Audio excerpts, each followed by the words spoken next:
morning, everybody. Boker Tov. When I was head of marketing at an internet security startup in the United States, we were surprised to learn that some of our target market IT directors were getting together for beers about once a month to talk amongst themselves. So one of our sales guys said, you know, I like beer, got himself invited, came back with a list of forums that these guys are participating in, events that they like to go to, and most importantly, a really great journal that we hadn't really had a chance to target yet. Well, armed with this information, we targeted that specific publication, got coverage, and it generated hundreds of qualified inbound leads over the coming months. Why am I telling you this story? It's about influencer marketing. Marketing to influencers is one of the best ways for you to impact your business, especially if it's handled strategically. How do you handle that strategically? First of all, you probably are all aware that there's a lot of noise in the market. You're doing a lot of webinars, a lot of email campaigns, going to trade shows, and so forth. It's hard to get your message heard over your competitors. Well, influencer marketing cuts right through that noise. Your buyer doesn't have to figure out, well, do I listen to this guy or do I listen to that guy? Do I open this email? Do I open that email? The influencer is basically like whispering right into the person's ear who they should be talking to. So it's only one of many reasons why influencer marketing, and that means talking to journalists, analysts, consultants, buyers groups, and so forth, can help your marketing program. As a former VP marketing myself and now a marketing consultant, there are so many subjects that we can talk about B2B marketing, but this I felt is one of the key things that you need to leave here today in your toolbox. So how do you do that strategically? First of all, as marketers, you know you need to target your target market. Oftentimes, your target market has multiple segments, multiple personas within it. I've been in situations where I've been targeting everybody from the CIO down to the IT director. The CIO is reading different publications and talking to different people than the IT director. Business Week as opposed to E-Week, as an example.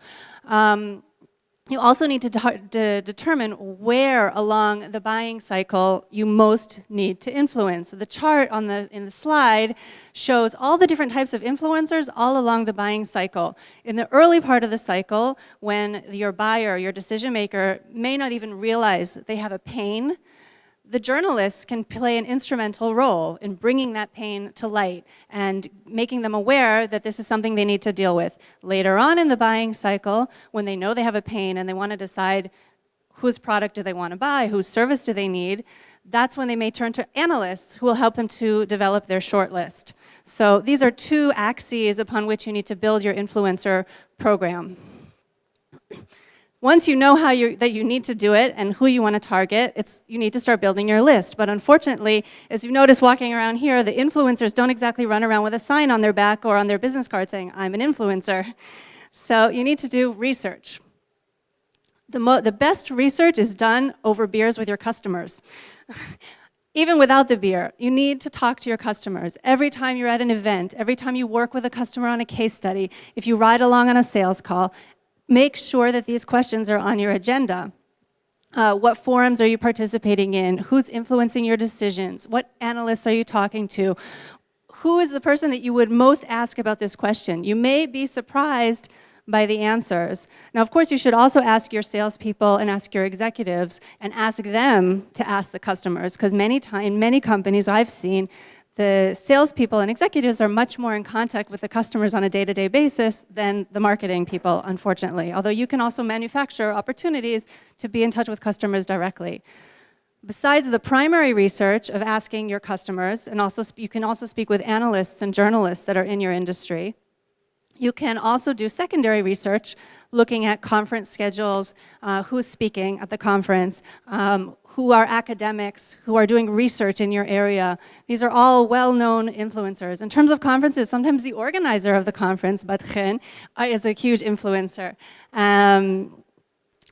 But this all should be corroborated by your customers. You can also purchase lists, by the way. a lot of PR companies turn to a company called Cision to buy lists of journalists. But then you're going to end up with a list of about thousands of different journalists that are key influencers. Not all of them are. Case in point, I had a situation where there was a specific influencer that I noticed that my PR company hadn't been able to target. So I asked them, what's with this guy? Why can't we reach him? And then when they sent me the Excel spreadsheet of all of our entire target list, I said, well, that's why they're number 223. It's very difficult to maintain contact with hundreds of influencers. You really need to focus, just like 5 goals. You need maybe 50 influencers that you can keep in touch with. And by the way, once I pointed out to her that this was one of our target influencers, within a week, she'd gotten them on the phone. It was just a question of making sure that I was involved and not just leaving it to my outsourced person. Notice I didn't say, look at their clout scores, look at their Twitter followers, and so forth. I'm not saying ignore it. You can use the social media as a way of maintaining relationships with your influencers, because a lot of these offline guys are now tweeting and blogging, and they're all on LinkedIn and so forth. I've got journalists that I'm still in touch with on Facebook. But as the cost of your service or product goes up, the offline influence also increases, okay? This is based on research by a company called Influencer 50. I agree in terms of my experience. If you're selling something that's in the tens of thousands of dollars or higher, you really need to make sure that you're looking at the offline influencers. You also need to tailor your approach to each influencer. Once you've got your list, it's not enough to do a one-size-fits-all email blast to all of the people that you want to influence. Case in point, I needed to reach out to a specific blogger. Before I did it, believe me, I read all of his blog posts, and he writes on 3 different blogs. I followed his Twitter feed, took a look at what he was doing, knew that he'd been in the hospital recently. By the time I spoke with the guy, I practically knew the names of his children. So I was really able to tailor my approach to what he was going to need. And you need to do that for each and every one, and that's why you need to focus your list.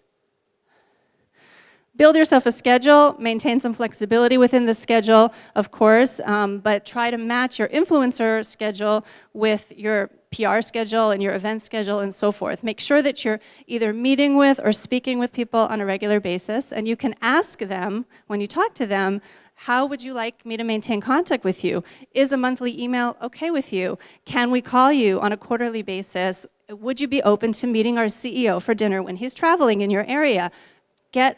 Make sure that you know your executive travel schedule so that when they are in the relevant location, they can meet with a relevant influencer. And if you can bring a customer along for the ride, even better.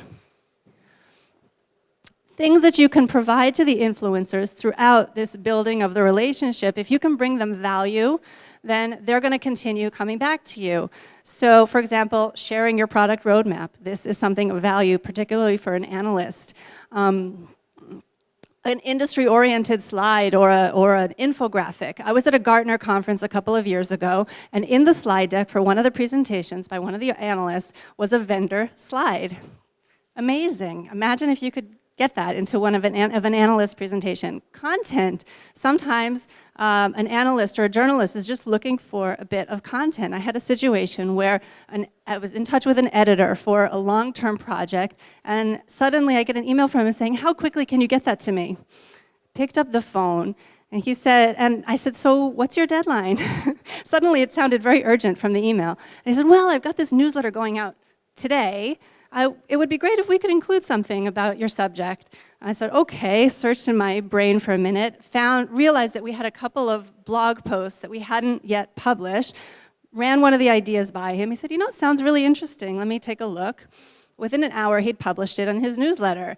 Great for my client, because they got the bylined article. Great for him, because he got new content that he wasn't even necessarily counting on. And now we have a friend for life in this editor. Making sure your influencers can get together with each other and with your customers. Happy hours, breakfasts, it's stuff that you're doing anyway. Just make sure to roll your influencers into it. Okay. And then the last slide, Batchen, is sometimes it takes time. Sometimes you can turn something around in an hour, sometimes it takes years. This is an example from a startup company where I was head of marketing, where we were basically trying to we needed to penetrate the Fortune 1000. And the only way to do that in an IT, if you're selling to IT for the enterprise, is through Gartner. It's one of the key ways to do it. So our influencer program we started, that says year 0, by the way. It's hard to read the green. Year 0, we started outreach to Gartner. By year 1, we'd gotten our first mentions in the Gartner publications, but we weren't on the Magic Quadrant, unfortunately.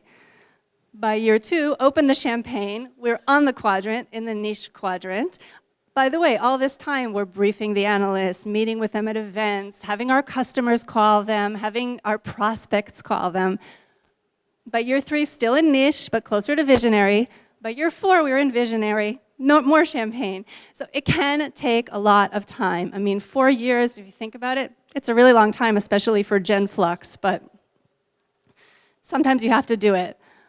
To sum up, you need to approach your influencer marketing in the same organized way you do all your campaigns. Just like you prepare for a trade show or an email campaign or a webinar, put the same hat on for your influencer marketing. Spend the time to do the research. It really pays off, believe me. Be human. We didn't talk about that too much, but it's important that they see you as another human being and not just a company. And be patient. So if you have any questions during the break, I'd be happy to speak with you about influencer marketing or any aspect of B2B marketing. And thank you very much for your time.